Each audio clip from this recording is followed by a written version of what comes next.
तर मी आलो होतो आता पुट्टीवर माडीवर येऊन पाहिलं तर इतके मस्त फुलं लागले होते.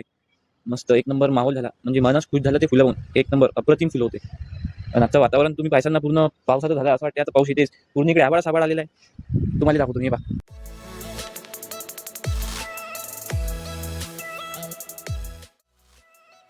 जे तुम्हाला मी फुलेबद्दल सांगतो एकदम मन खुश झालं. म्हटलं फुलं पाहून त्याचा तुम्ही आता सिनेमॅटिक पाहा.